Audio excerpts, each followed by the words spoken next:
A ver, vamos a entrar un poquito a filosofar. A ver, dime, para ti Uy, qué rico. para ti qué es el amor.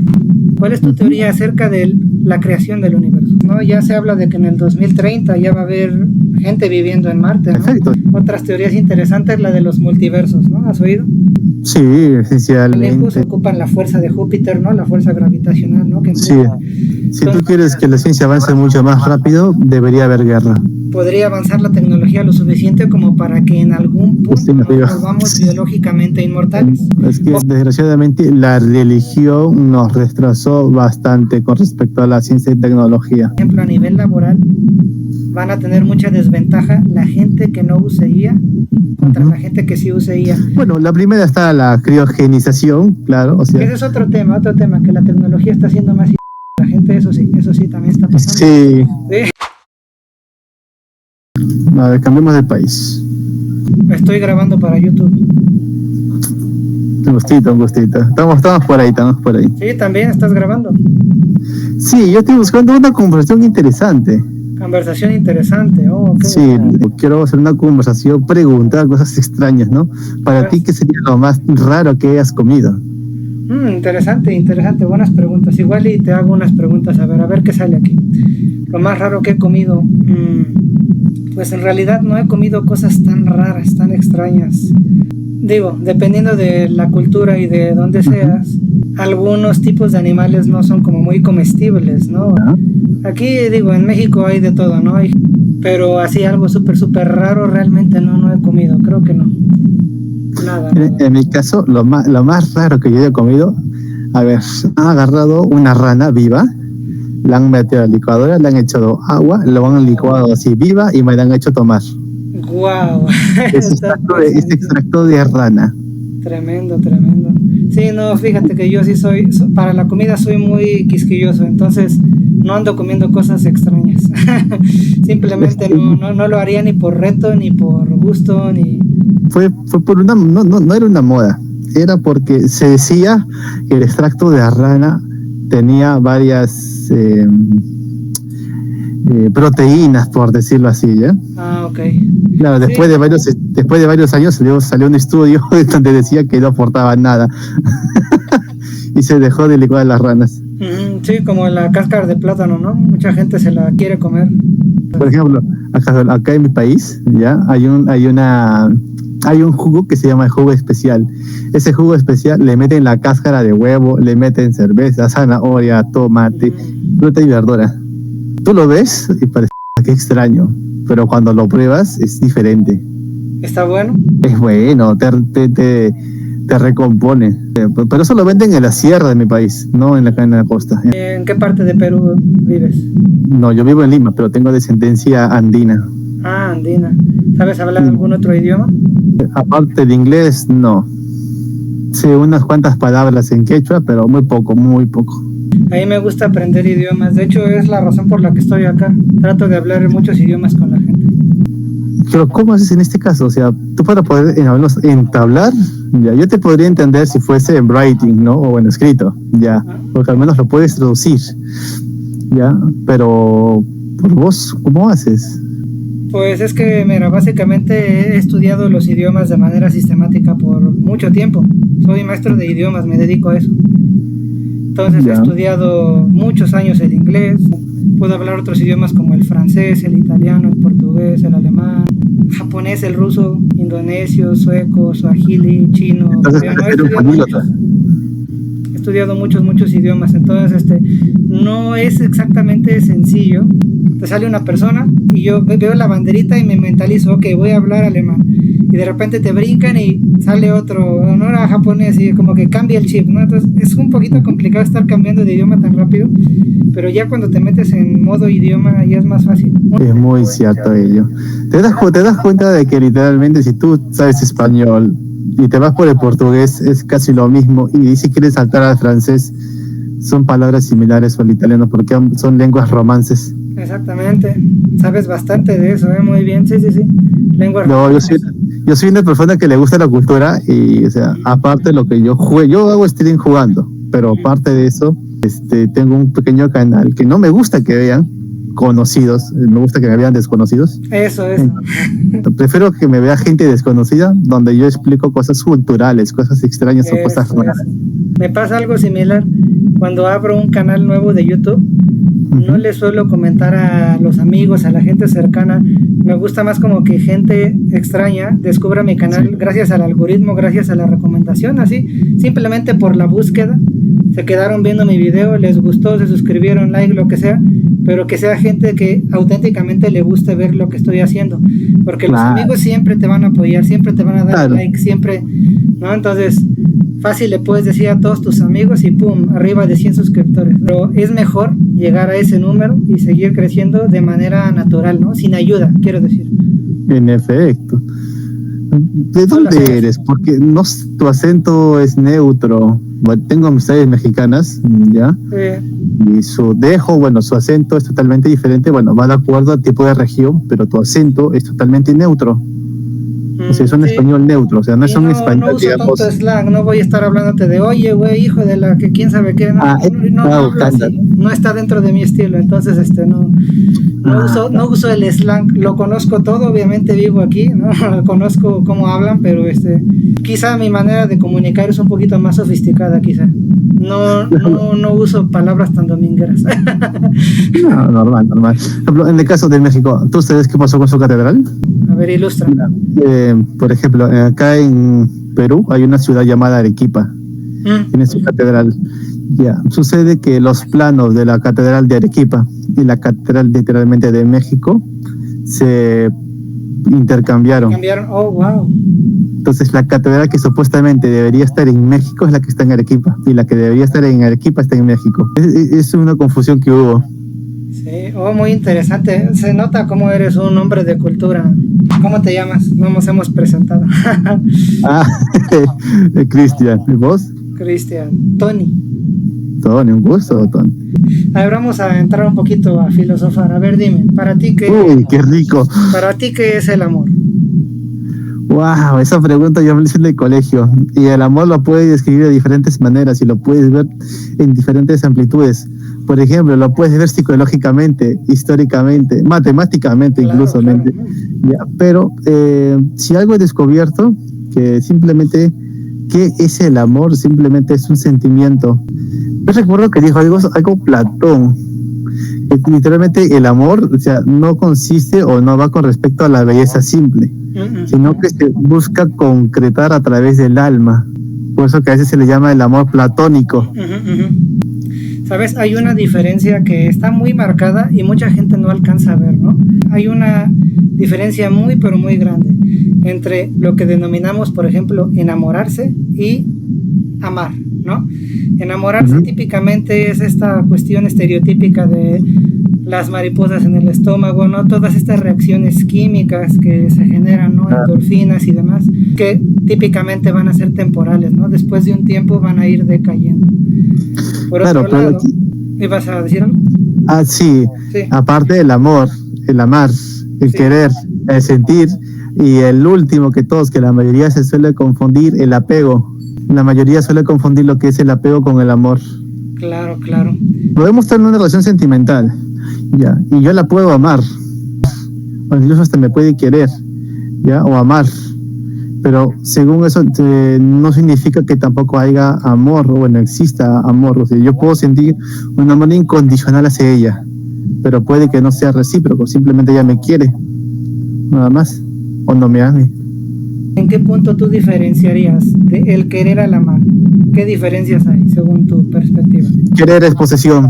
Por ejemplo, yo quiero esto, lo quiero, lo quiero y lo tengo. Ok, bueno, veo tu punto, aunque lo estás viendo de manera muy literal, ¿no? O sea, sí, subjetivo, claro, o sea, literal, la más sencilla. Sí, ¿no? Lo estás viendo desde el punto de vista semántico, materialista, ¿no? Suena tierno decir te quiero, pero lo mismo es una posesión. En el mismo verbo tener se dan estas situaciones, ¿no? Cuando dices, tengo un amigo, te tengo a ti. Cuando decimos te tengo a ti suena bien, pero realmente está funcionando como un posesivo, ¿no? Claro. Cuando dices, eres mío, eres mía, está cayendo en esa categoría de la posesión, ¿no? Claro. ¿Cuál es tu teoría acerca de la creación del universo? Bueno, la mayormente aceptada, que es la teoría del Big Bang, ¿no? Ese es uno. Pero hay otra teoría simplemente, aunque me gusta más la otra teoría, en que somos una simulación. Sí, he escuchado. Es como si fuésemos una especie de pequeña inteligencia artificial. Y lo peor es que tú no sabes si es que eres o no eres. Vaya, es básicamente como que estamos viviendo en la realidad de una Matrix, ¿no? Te podría decir que sí. Podríamos ser el sueño de una entidad mayor, ¿no? En efecto. Otras teorías interesantes, la de los multiversos, ¿no? ¿Has oído? Sí, esencialmente. Y es algo que a veces tú te planteas porque piensas en esto. Aquí mira, aquí hay una cosa. Una cosa es el multiverso, ¿ya? Que supuestamente corren de manera simultánea en diferentes tipos de universos, ¿ya? En donde tú puedes estar o no puedes estar. Y otra cosa son los universos paralelos. Sí. Por ejemplo, en un multiverso, ¿ya? Existe la posibilidad tal vez de un universo paralelo. Pero en un universo paralelo no existe la posibilidad de un multiverso.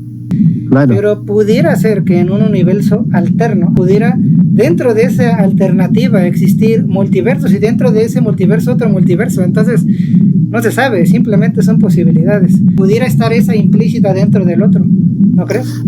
Es como, digamos, simplemente tú ves a las hormigas.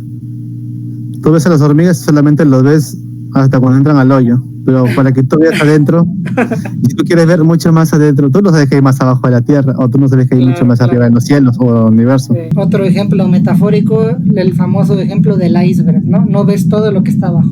A ver, por ejemplo, ahorita está muy caliente todo lo de la inteligencia artificial, está a tope lo de ya estar viviendo en Marte en unos cuantos años, ¿no? Ya se habla de que en el 2030 ya va a haber gente viviendo en Marte, ¿no?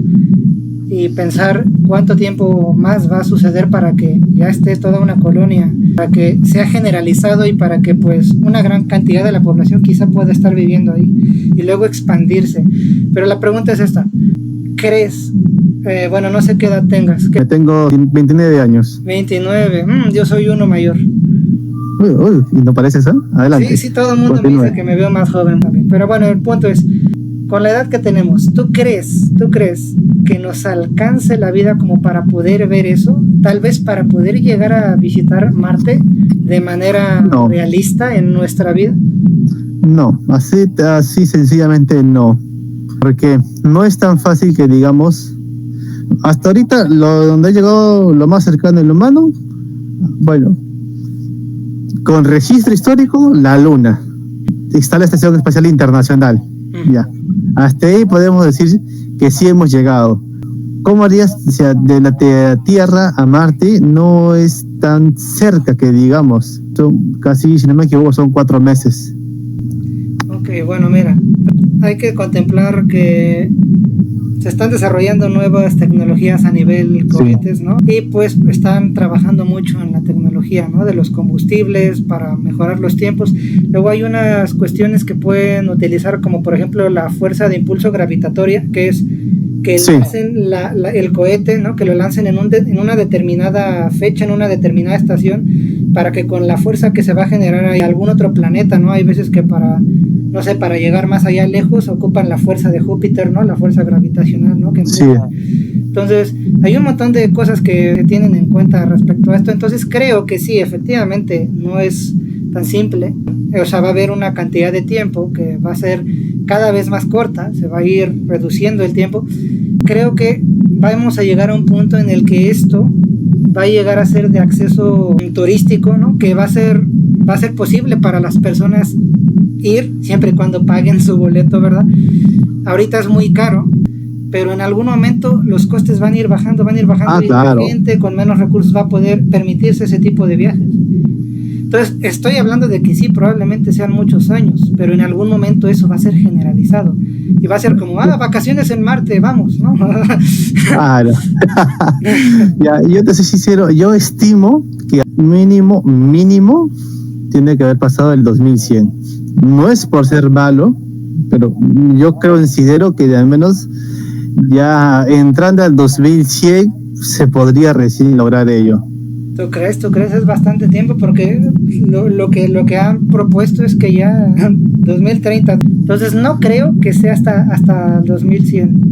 Digo, ya en 2100 quizá podemos hablar de que hay ciudades gigantescas, a lo mejor ya construyeron ese famoso domo en ciertas áreas que va a poder permitir tener áreas con oxígeno, vegetación y todo, ¿no? Pero creo que de manera primitiva va a haber gente viviendo en Marte ya en la década de los 2030. Lo creo incluso antes, a lo mejor es que está avanzando todo muy rápido. Ve cómo esto de la inteligencia artificial cada año está dando brincos tremendos, gigantes, ¿no?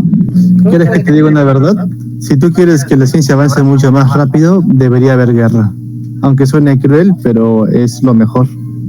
Por ejemplo, el uso del GPS. Recién comenzaron a utilizarse por mediados, aquí en Latinoamérica por mediados, a mediados del 2005, 2010 en adelante, ¿ya? Pero en países de primer mundo eso ya lo tenían desde 1990 y tantos. Tenía un uso militar, netamente. Sí, por uso militar, claro. Después pasó un uso civil. Entonces te das cuenta de que si realmente existiera algún tipo de guerra, aunque sería lo peor, pero si existiera, daríamos pasos agigantados. Claro, ¿Por qué? Claro. Porque ningún país va a querer quedarse atrás y va a empezar a desarrollar tecnologías por donde sea. Claro, ese es un buen punto. De hecho, análisis históricos han dicho eso. Después de la Primera y Segunda Guerra Mundial se dieron brincos gigantescos a nivel tecnológico, obviamente suficientemente avanzados para su tiempo en aquel entonces, pero sí, es un hecho, eso es una realidad, ¿no? Triste, pero no, toda esta situación bélica ha impulsado a la humanidad a buscar soluciones. Ese es un buen punto, de verdad, comparto esa parte, ¿no? De que algo bélico puede desembocar en avances tecnológicos sin lugar a dudas, pero no creo que sea la única manera en la que la tecnología pueda desarrollarse, ¿no? Entonces, creo que sin necesidad de una guerra, cada laboratorio, cada empresa científica, ¿no?, que esté generando alguna idea, alguna innovación, algún emprendimiento, van a seguir haciendo sus pininos, ¿no? Van a seguir ahí trabajando despacito. Te aseguro que en los 30 ya estamos por allá. Digo, estamos como humanidad, no quiero decir que nosotros podamos ir. De hecho, la pregunta que yo te hice es si tú y yo, o sea, nosotros como civiles, pudiéramos tener en nuestra vida la oportunidad de viajar a Marte. Esa fue la pregunta. No, yo creo, yo pues sincero, yo ya estaría muerto. O ya estaría viejo ya para poder lograr ello. Ahora, hay otra cosa. Podría avanzar la tecnología lo suficiente como para que en algún punto nos volvamos biológicamente inmortales. Ojo, también considere eso. Hay maneras. Bueno, la primera está la criogenización, claro. O sea, no es lo mejor, pero hay personas que sí se han estado criogenizando. Sí. ¿Ya? Porque quieren despertar en un futuro. Claro, les cuesta una gran cantidad de dinero, pero, o sea, vas a despertar en un futuro totalmente. Sí, en un futuro lejano, porque se habla de que todavía no hay manera de... No hay manera, o sea, se han congelado técnicamente, en pocas palabras, y no es como tan simple, ya lo descongelo, no es tan simple, no es tan no tiene que haber una tecnología muy, muy avanzada, ¿no? Claro. Mira, con este cordón umbilical podemos clonar completamente a una persona, ¿no? Digo, eso ya se puede hacer en ciertos parámetros, ¿no? Pero quiero decir, si es una pequeña cosa que tenga el ADN, y que todo eso a través de ingeniería muy avanzada se pueda escalar, entonces probablemente un ser humano completamente, digo íntegro, de que está completo, no le falta nada, simplemente está criogenizado, en algún momento del futuro quizá puedan reanimarlo, revivirlo o hacer algo para que pueda regresar, ¿no? En este momento no se puede, tengo entendido que todavía no se puede, pero tendría que poderse, ¿no? Le apostaron a eso y creo que va a haber mucha gente picando piedra para lograr eso también, ¿no? Creo. Por ejemplo, actualmente ya podemos clonar animales. Sí. Incluso desde el 90, la oveja Dolly. La oveja Dolly fue clonada. O sea, se quiere revivir al mamut, ¿no? Sí. Hay especies en extinción que quieren revivir, o sea, pero te das cuenta de que ya lo han logrado con un animal. El animal sobrevivió un par de años. Pero ¿por qué no lo hacen? Sí. Hay un tema también muy fuerte sobre la ética, ¿no? Religioso, ¿no? La religiones que no van a permitir que suceda eso por lo antinatural, ¿no? Cuestiones políticas, sociales, es un lío. Algo que suene crudo es que desgraciadamente la religión nos retrasó bastante con respecto a la ciencia y tecnología.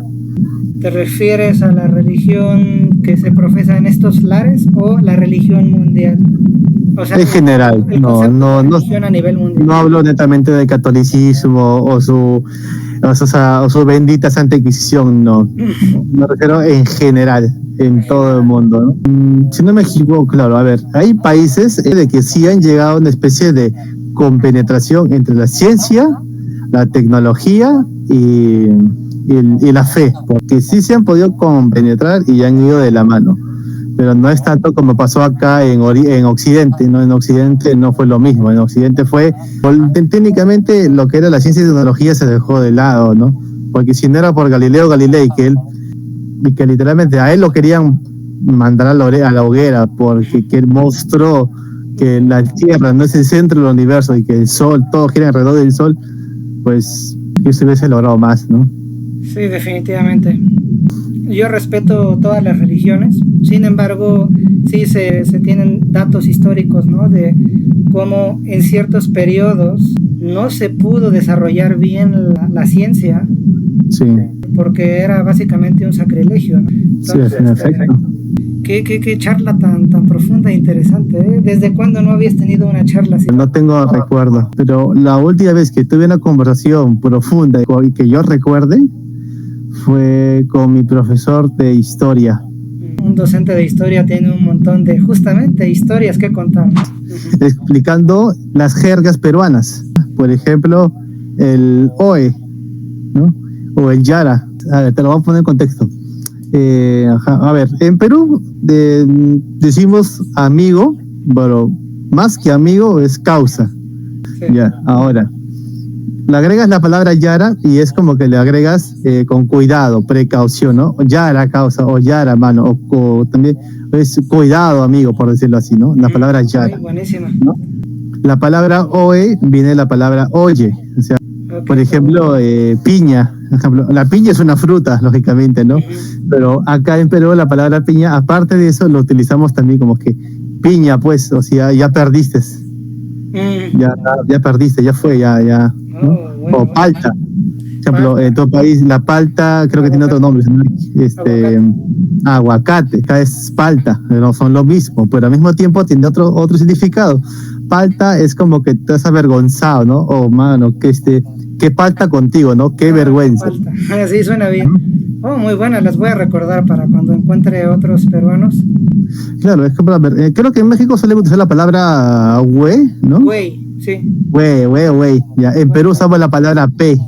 P, sí, la he oído. P. Chile usa la palabra po, en Argentina usa la palabra che. ¿No? Che. O sea, cada país, cada regionalismo tiene una gran diversidad. En Venezuela dicen chamo. Chao, sí. Yo siempre he considerado y siempre tuve esta idea y hasta ahora sigo manteniendo que no es necesario tener una carrera técnica y universitaria para que tú seas alguien en la vida. Claro, estoy de acuerdo con eso. Sí, porque ves muchos casos. Digo, yo soy un pro educación, o sea, yo voy a siempre, desde mi perspectiva de docente, ¿no? De maestro, voy a siempre a mis alumnos motivarlos, ¿no? Hacia darles esa importancia al estudio, hacia la educación, hacia el aprender, ¿no? Sin embargo, sí puedes ver tantos casos de éxito de gente que nunca tuvo educación, que incluso nunca fue a la escuela. Claro.